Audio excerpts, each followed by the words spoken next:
Hey everyone, back again with another update on the free-to-play account, and then, everyone's favorite, doing some shard openings. Um, First thing I want to talk about is Great Hall has become much, much easier to do with the bot accounts that have been added. I'm up to Silver 4, so I'm getting the medals so quickly. I'm almost up to the 5th point in my magic accuracy. I'll be getting 6 before I even try to work on anything else, because I have, Tayrel, Kale, and Frozen Banshee is like my main champions in a lot of places. So that's where I am there. Speaking of arena, like I said, I jumped up from messing around in Silver 1 and 2 to all the way up to 4, and it's because of lists like this. Honestly, since yesterday morning, I haven't even fought against another person. It's just all been bots. Like, this has been huge. I have to imagine it's going to make it much, much easier in gold over the next week or so, because this is very likely going to push me up into gold on my free-to-play account. And if accounts like this are being pushed up into gold, that means that there's the ones that are struggling in Gold 1 right now should be able to get Arbiter much more easily, which I think is an amazing change, and I really love that. Cell Tag Team Arena, all I'm doing is just getting Drexstar Shards. I know I talked about this before, that I can get a little over 10 million a key on Nightmare. I just wanted to prove it to myself and you guys that is actually a thing I can do. So I did use 4 keys today on Nightmare just to prove to myself that I can do that. So I will be swapping into a new clan very soon to be able to do that and get those rewards, because the Nightmare rewards are a very, very big deal. So that's where I am there. Dungeons, no change. Need a little bit more gear and possibly some new champions, or at the very least leveling up a couple of champions before I can do that, which does bring me to my point that I wanted to make next, that I have some 5-star food here that my goal is to bring Haika Katoon up next, both for Spider and Arena, because for Arena, that'll jump her, when I get her masteries as well, to almost 260 speed, which is very, very nice. And this, again, I'm almost at day 100. So tomorrow is day 100 for me.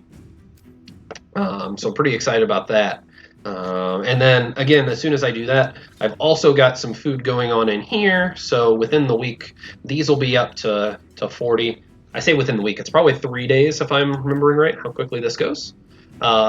Because I then also have enough 4-star food that I can get my next champion up to 6. And at the moment, if I don't open anything in the next couple of minutes, it's going to be Soul Bond as well.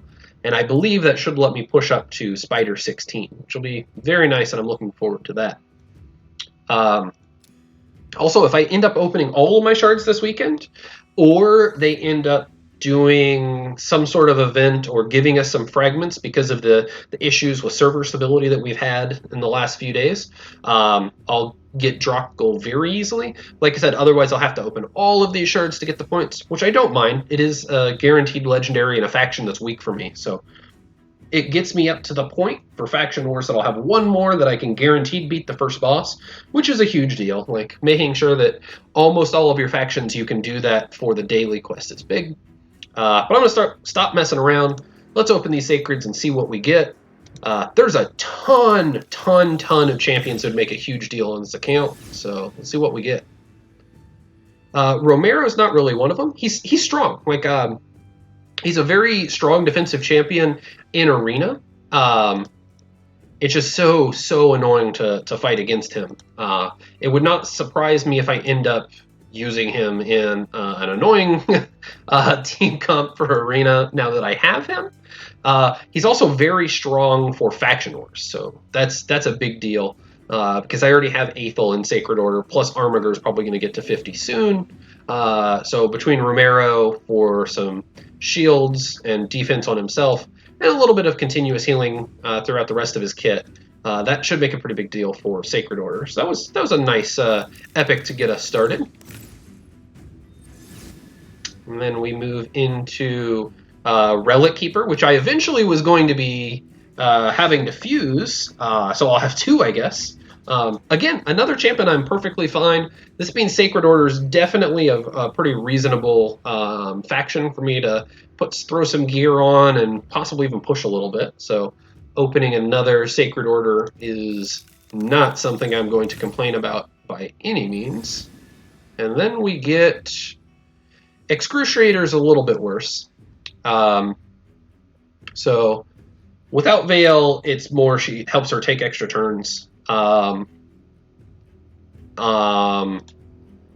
She's an okay champion, not amazing. She'll probably make my faction war team just for the moment because my demons are pretty weak, but I'm okay with this. Not getting champions that were dupes or anything like that, and again getting the points that I needed for the summon rush here. Because like I said, I'll just have to open the rest of my shards at some point. Like I said, just go into summon rush. Got all these. And I do need to get up here.